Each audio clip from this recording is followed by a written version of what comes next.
محترم ناظرین کرام، بزرگان دین اور میری عزیز ماؤں اور بہنوں بھائیوں، السلام علیکم ورحمۃ اللہ وبرکاتہ۔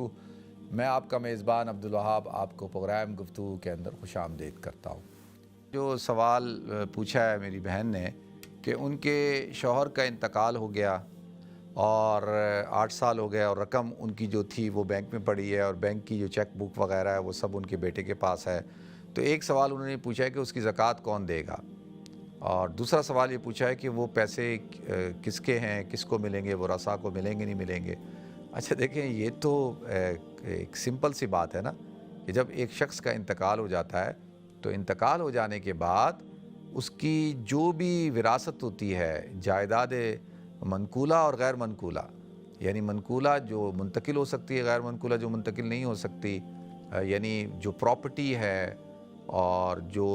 جو بھی بینک بیلنس ہے، جو بزنس ہے اور جو سونا چاندی جو کچھ بھی ہے، وہ سارا ورثاء میں تقسیم ہوتا ہے نا۔ اسی طرح سے جو کیش رقم ہوتی ہے، پیسہ جو ہوتا ہے نقد، وہ بھی جو بینکوں میں ہے یا گھر میں ہے وہ بھی ورثاء میں تقسیم ہوگا اور اس کو ورثاء میں تقسیم کرنا چاہیے۔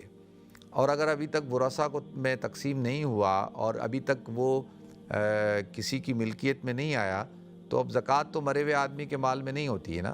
اور وہ مال ابھی تک کسی کی ملکیت میں بھی نہیں آیا۔ تو جب تک وہ کسی کی ملکیت میں نہیں آئے گا، ملکیت سے مراد یہ ہوتی ہے کہ اس کے اندر تصرف اس کو حاصل ہو، ملکیت تامہ، یعنی ایک چیز جو ہے اگر میری ہے تو میرے اختیار میں بھی تو ہو نا، میں اس کو استعمال بھی کر سکتا ہوں۔ ابھی تک وہ اختیار میں نہیں ہو، نہ میرے نام پہ ہوئی ہو، تو میں تو پھر اس کا مالک نہیں ہوا نا ابھی تک، تو اس پہ پھر میں زکوٰۃ میں تو نہیں دوں گا۔ اور جو مرا ہوا شخص ہے تو وہ مرے ہوئے شخص کے اوپر تو زکوٰۃ ہوتی نہیں ہے۔ تو لہذا اب جب تک وہ پیسے ورثاء کے اندر تقسیم نہیں ہوں گے، اور یہ وہ پیسوں کو ورثاء کے اندر تقسیم ہو جانا چاہیے تھا، اور اگر نہیں ہوں گے تو اس وقت تک اب کسی کے بھی تصرف میں نہیں ہے تو زکوٰۃ تو نہیں ہے، لیکن ان پیسوں کو ورثاء کے اندر تقسیم کر دینا چاہیے۔ تو یہ آپ کی بیٹے کی ذمہ داری بنتی ہے، اس کی رسپانسبلٹی ہے کہ وہ ان پیسوں کو ورثاء کے اندر تقسیم کرے، اور پھر جب ورثاء کے پاس آ جائیں اور سال گزر جائے